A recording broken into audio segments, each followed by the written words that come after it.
너희는 엄마한테 거짓말하고 여행 가고 싶니? 회사 일 때문에 바쁘다더니 장모님이랑 좋았겠구나. 이게 너희가 어미한테 할 짓이냐? 어머니, 갑자기 계획이 바뀌어서. 거짓말을 하려면 걸리지나 말던지. 내가 창피하게 친구한테 이런 얘기를 들어야겠어. 어머님, 솔직히 말해서 저희도 좀 쉬고 싶었어요. 항상 명절마다 어머님 눈치 보는 게 너무 부담스러워요. 이제 좀 내려놓으세요. 내가 평생 희생하며 너희를 위해 살았는데 이제 와서 뭘 내려놔? 이 나쁜 것들아! 영상을 시작하기 전에 구독과 좋아요 버튼을 눌러주시면 더 많은 분들께 이런 감동적인 이야기를 전해드릴 수 있습니다. 알림 설정도 해두시면 영상이 올라올 때마다 가장 먼저 만나보실 수 있습니다. 안녕하세요. 올해 68 김순자라고 합니다. 저는 오늘 제 인생에서 가장 큰 상처와 그 상처를 딛고 일어선 이야기를 나누고 싶어요. 그날의 싸움은 저와 아들 가족 사이에 돌이킬 수 없는 금이 갔지만 역설적으로 그날이 제 새 인생의 시작이 될 줄은 아무도 몰랐습니다. 작년 설날이었어요. 모든 며느리들이 그렇듯 우리 며느리도 명절마다 저희 집에 오는 것을 부담스러워했죠. 그래도 저는 매년 설날이면 아들 가족이 오길 기대하며 음식을 정성껏 준비했어요. 떡국 재료부터 각종 나물, 전 부치는 재료까지. 일주일 전부터 장을 봐서 냉장고가 가득 찼죠. 설날 3일 전 아들에게서 전화가 왔어요. 어머니, 이번에는 못 갈 것 같아요. 회사에서 갑자기 중요한 프로젝트가 생겨서. 솔직히 실망이 컸지만 그래도 이해하려고 했어요. 그래. 어쩔 수 없지. 일이 중요하지. 대신 다음에 꼭 와야 한다. 아들은 죄송하다며 한우 세트를 보냈다고 했어요. 텅 빈 집에 혼자 있을 저를 생각해서 보낸 선물이겠죠. 설날 당일 친구 영숙이에게서 전화가 왔어요. 순자야, 페이스북 봤어? 너희 아들 가족 태국 여행 간 것 같던데. 그 순간 제 귀를 의심했어요. 전화기를 들고 페이스북에 들어가 보니 정말 우리 아들과 며느리, 그리고 손주가 태국 푸켓 해변에서 웃고 있었어요. 심지어 저희 사돈 내외도 함께였죠. 심장이 내려앉는 기분이었어요. 떨리는 손으로 아들에게 전화를 걸었죠. 어머니, 회사에서 급하게 단체 워크숍이 잡혀서요. 아들의 목소리에서 당황함이 느껴졌어요. 뒤에서는 해변의 소리가 들렸고요. 그래? 워크숍을 가족들하고 같이 가나 보구나. 사돈도 너희 회사에서 일하시나? 잠시 침묵이 흘렀고 전화기 너머로 며느리가 전화를 받았어요. 어머니, 솔직히 말씀드릴게요. 저희가 계획한 여행이었어요. 어머니께 말씀드리면 서운해하실까봐 죄송해요. 그런데 어머니도 이제 좀 내려놓으세요. 어머니도 이제 좀 편하게 사세요. 그 말이 제 가슴을 찔렀어요. 내려놓으라고? 내가 뭘 내려놓아? 내가 언제 너희에게 매달렸니? 라는 생각이 들었지만 목구멍까지 차오른 울음을 참으며 그래, 잘 다녀와라고 말하고 전화를 끊었어요. 그날 저는 식탁에 차려놓은 음식을 보며 펑펑 울었어요. 제가 평생 자식을 위해 살았는데 이런 배신감을 느낄 줄은 몰랐어요. 마치 제 존재 가치가 한순간에 무너진 것 같았죠. 그 후로 며칠 동안 저는 집 밖으로 나가지도 못했어요. 침대에 누워 천장만 바라보며 제 인생이 어디서부터 잘못된 것인지 곰곰이 생각했죠. 아들이 초등학교 때부터 대학교까지, 그리고 직장을 구하고 결혼할 때까지 모든 순간 저는 그 아이를 위해 제 인생을 포기했어요. 남편이 돌아가신 후에도 아들 가족을 위해 살았죠. 일주일 정도 지났을까요? 오랜 친구 영숙이가 제 집을 찾아왔어요. 야, 김순자. 문 열어. 너 죽었나 살았나 확인하러 왔어? 영숙이는 제가 고등학교 때부터 알고 지낸 친구예요. 항상 직설적이고 솔직한 성격이죠. 문을 열자마자 영숙이는 제 모습을 보고 깜짝 놀랐어요. 어머나, 이게 무슨 꼴이야? 너 일주일 동안 씻지도 않았니? 침대에서 일어나지도 못하고 있었으니 당연히 제 모습은 엉망이었죠. 영숙이는 저를 억지로 욕실로 끌고 가서 씻게 했고 그 사이 냉장고에 있던 음식들로 간단한 식사를 차려 놓았어요. 식탁에 앉아 영숙이가 차려준 음식을 먹으며 저는 모든 이야기를 털어놓았어요. 아들과 며느리의 거짓말, 태국 여행, 그리고 내려놓으라는 며느리의 말까지. 그래서 너 그냥 당하기만 할 거야? 이게 김순자 맞아? 내가 아는 김순자는 고등학생 때 남자애들 5을 혼자서 혼내준 여자였는데 영숙이의 말에 저는 피식 웃었어요. 맞아요. 제가 젊었을 때는 정말 당찬 여자였어요. 남편을 만나고 아이를 낳고 그리고 남편이 떠나고 언제부터인가 저는 그저 아들의 어머니로만 살았던 거죠. 순자야, 이제 너의 인생을 좀 살아봐. 너 환갑이 넘었어도 앞으로 살 날이 20년은 더 남았어. 그 시간을 또 자식 생각하면서 우울하게 보낼 거야? 영숙이의 말은 저를 깨우는 것 같았어요. 그럼 내가 뭘 해? 이 나이에 영숙이는 자기 핸드백에서 전단지를 꺼냈어요. 우리 동네 문화센터에서 신규 회원 모집한대. 60세 이상 실버반, 그림 교실, 성악 교실, 댄스 교실. 너 젊었을 때 그림 좋아했잖아. 한번 가볼래? 그 순간 저는 오래전에 접어두었던 제 꿈을 떠올렸어요. 맞아요. 저는 젊었을 때 미술을 정말 좋아했어요. 대학도 미술을 전공하고 싶었지만 부모님의 반대로 포기했었죠. 그래. 한번 가볼게. 다음 날 영숙이와 함께 동네 문화센터를 찾았어요. 그림 교실과 성악 교실에 등록했죠. 처음에는 너무 부끄러웠어요. 젊었을 때는 소질이 있다고 생각했지만 이제 제 손은 주름지고 굳어 있었으니까요. 노래도 마찬가지였어요. 목소리가 떨려서 첫 수업에선 거의 소리를 내지 못했죠. 그런데 선생님들이 너무 따뜻하게 격려해 주셨어요.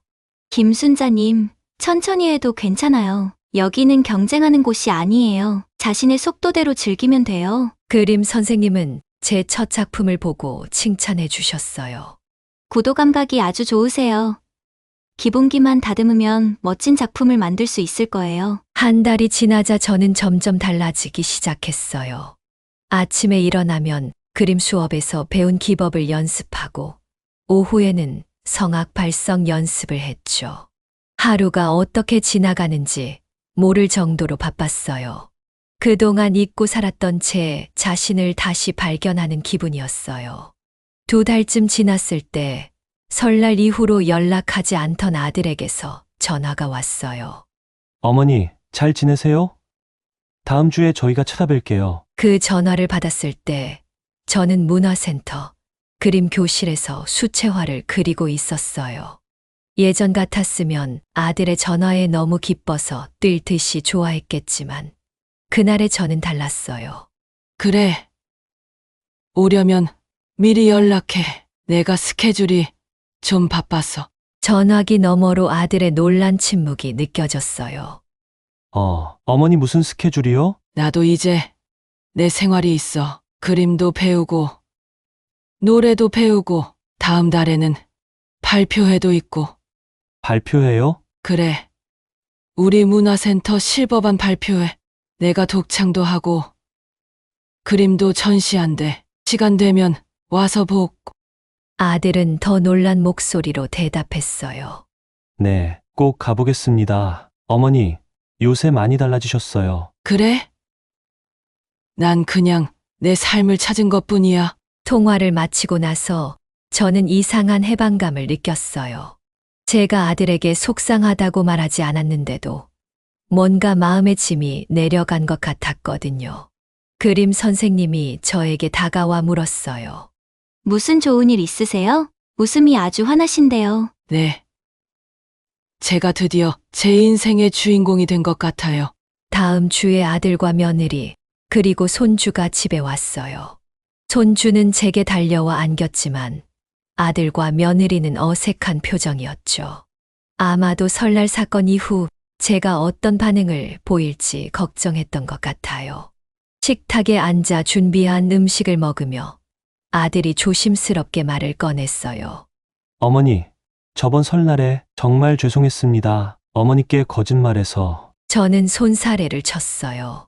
그 얘기는 그만해. 이제 지난 일이야. 나도 이젠 이해해. 너희도 너희 생활이 있고 나도 내 생활이 있는 거지. 며느리가 놀란 표정으로 저를 바라봤어요. 어머님, 많이 달라지셨네요? 그래? 나도 모르게 변한 것 같네. 아, 참. 이거 봐. 내가 그린 그림이야. 제가 문화센터에서 그린 그림들을 보여주었어요.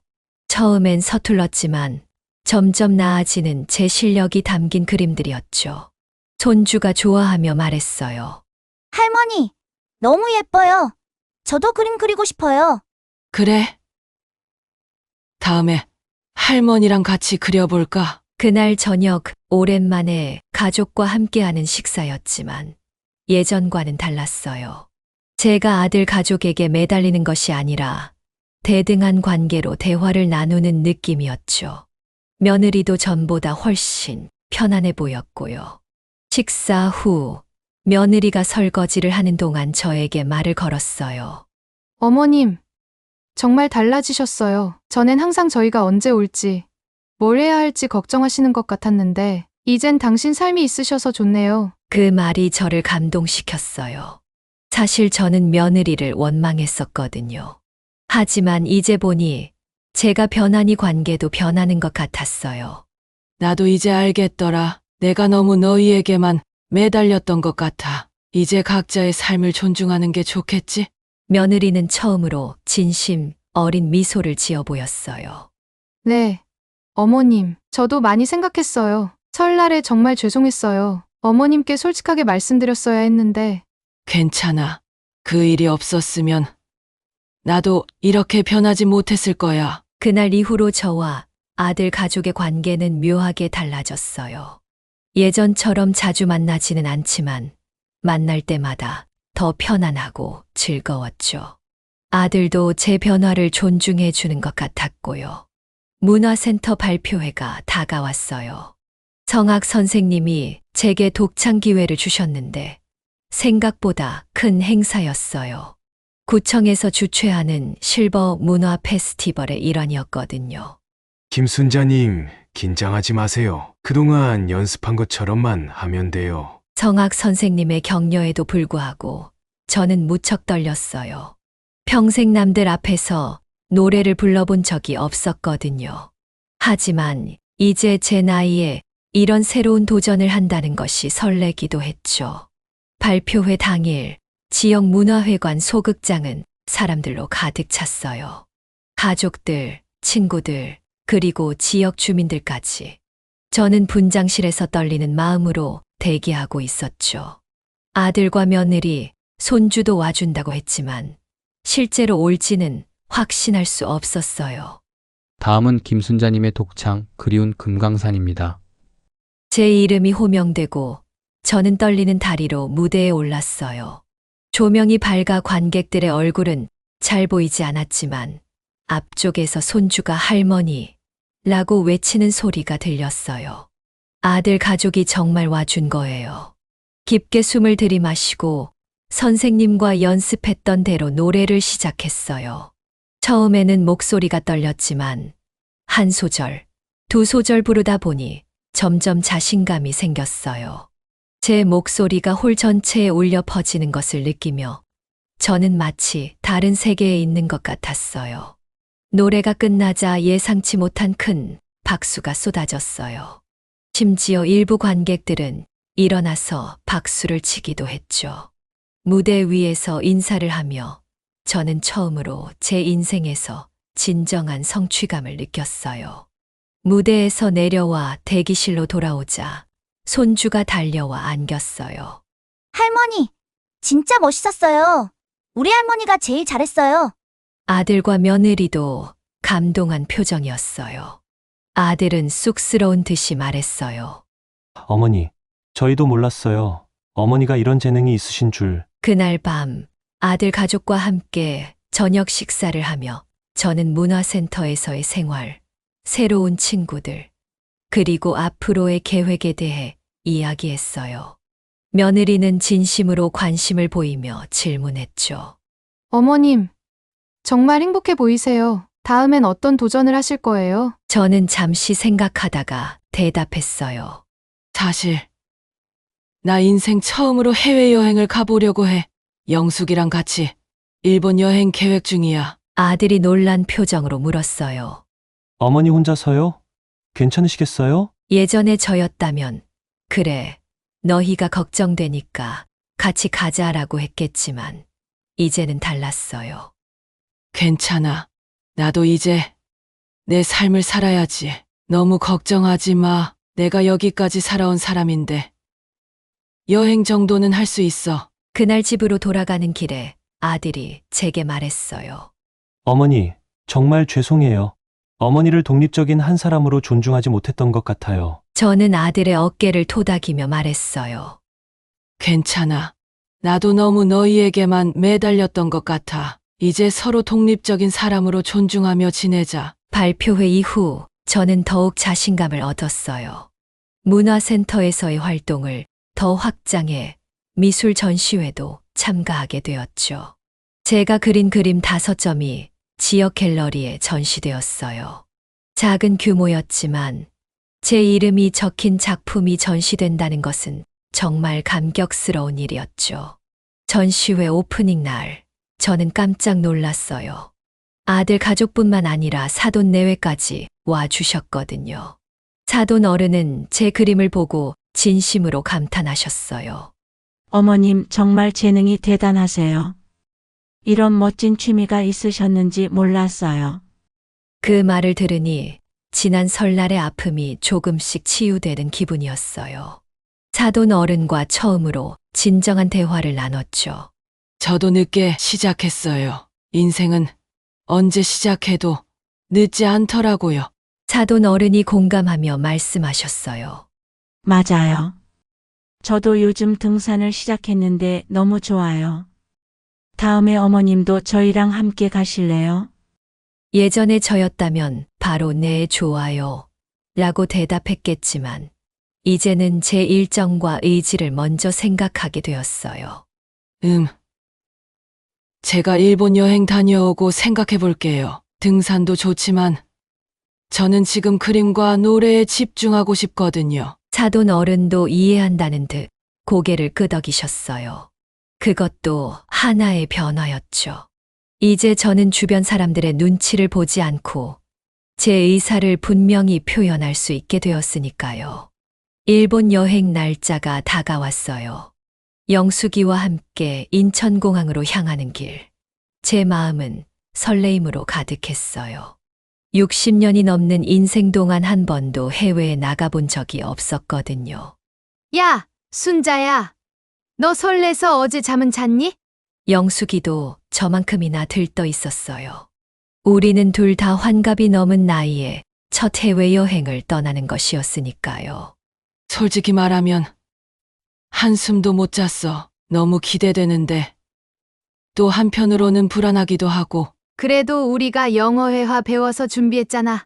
일본어도 조금 배우고. 걱정 마, 잘 될 거야. 비행기에 오르는 순간 저는 묘한 해방감을 느꼈어요. 드디어 내 인생을 시작했구나라는 생각이 들었죠. 창밖으로 점점 작아지는 한국 땅을 보며 제 마음속에서도 무언가가 변하고 있다고 느꼈어요. 일본에서의 7일은 정말 꿈 같았어요. 도쿄의 번화가, 교토의 고즈넉한 사원들, 후지산의 웅장한 모습. 모든 것이 신기하고 아름다웠죠. 영숙이와 함께 일본 전통 의상인 기모노를 입고 사진을 찍기도 했어요. 제 나이에 관광객처럼 사진도 찍고 현지 음식도 먹어보고 새로운 문화를 체험하는 것이 얼마나 즐거운지 몰랐어요.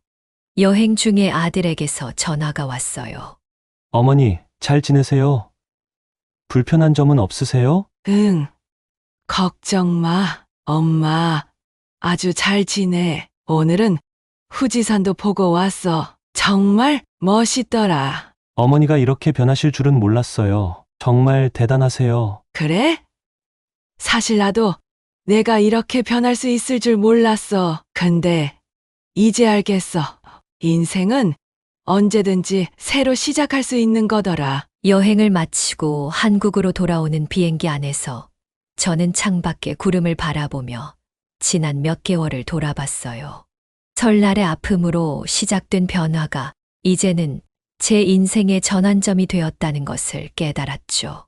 한국에 도착하자마자 아들이 공항으로 마중을 나왔어요. 예전에는 당연하게 생각했겠지만 이번에는 그의 배려가 더욱 고맙게 느껴졌어요. 어머니, 많이 피곤하시죠? 짐은 제가 들게요. 집으로 가는 차 안에서 저는 여행 이야기를 신나게 들려주었어요. 아들은 처음으로 엄마가 아닌 한 사람으로서의 저를 바라보는 것 같았죠.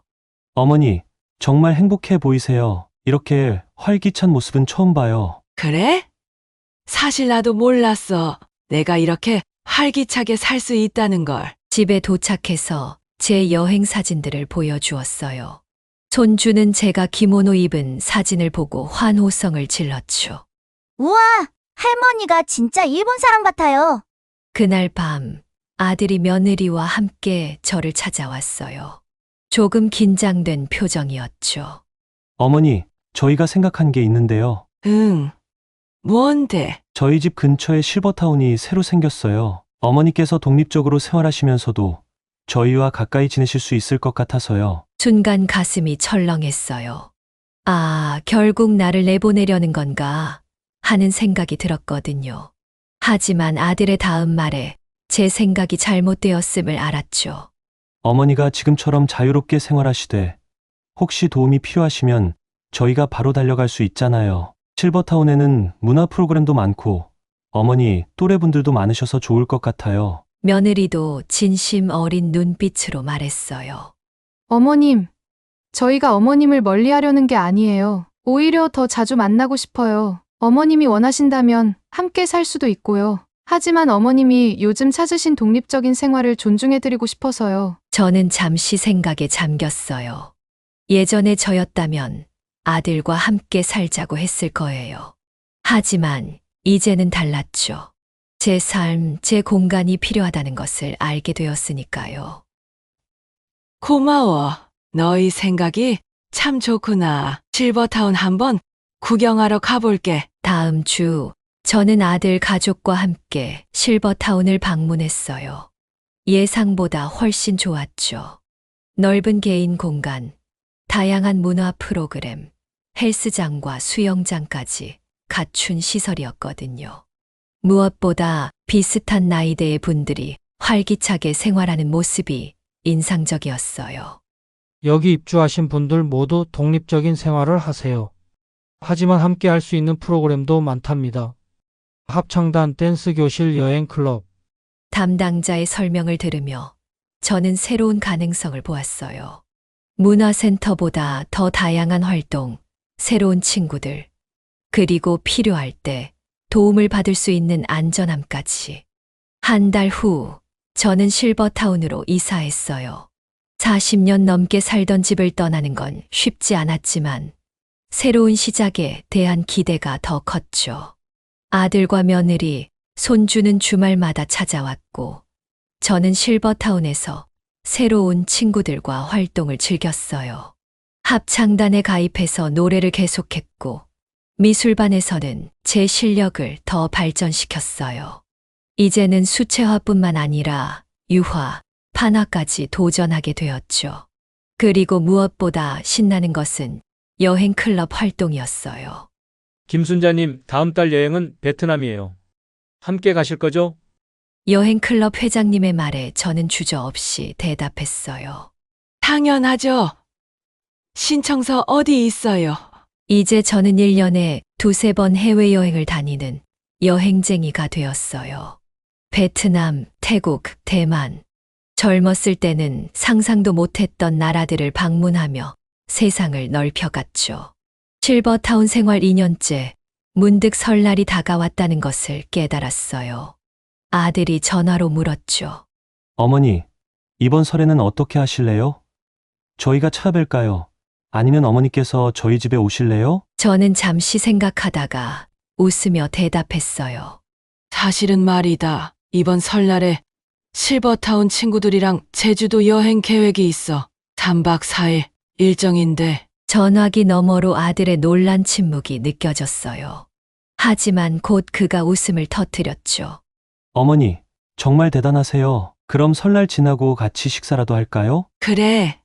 그렇게 하자. 내가 제주도에서 맛있는 거 사올게. 전화를 끊고 나서 저는 창밖을 바라보며 지난 3년을 돌아봤어요. 그 설날의 상처가 아니었다면 저는 지금도 누군가의 어머니, 시어머니로만 살고 있었겠죠. 하지만 그 아픔이 제게 새로운 삶을 선물했어요. 지금 저는 68세지만 20대 때보다 더 활기차고 자유롭게 살고 있어요.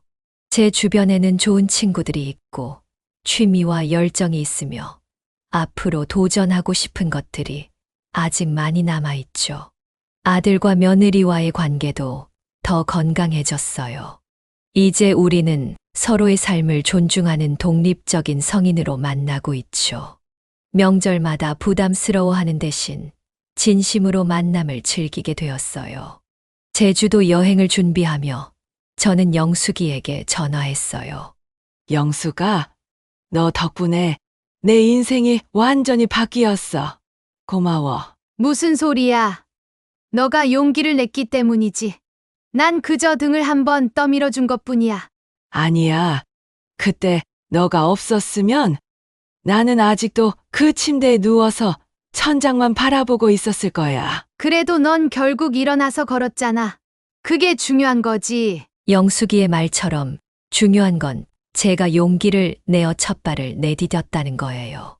그 첫 발이 지금의 저를 만들었죠. 이제 저는 알아요. 인생은 언제 어떤 나이에도 새롭게 시작할 수 있다는 것을. 그리고 자신을 위한 삶을 살아가는 것이 얼마나 소중한지도요. 가족은 여전히 제게 소중해요. 하지만 이제 제 행복은 제가 책임지고 있죠. 그것이 제가 배운 가장 큰 교훈이에요. 앞으로도 저는 계속해서 새로운 도전을 하며 제 인생을 즐겁게 살아갈 거예요. 자, 이것이 제 이야기였습니다.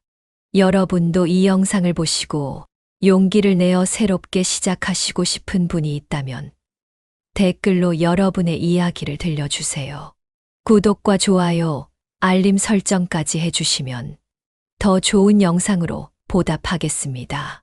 노후의 이야기였습니다. 감사합니다.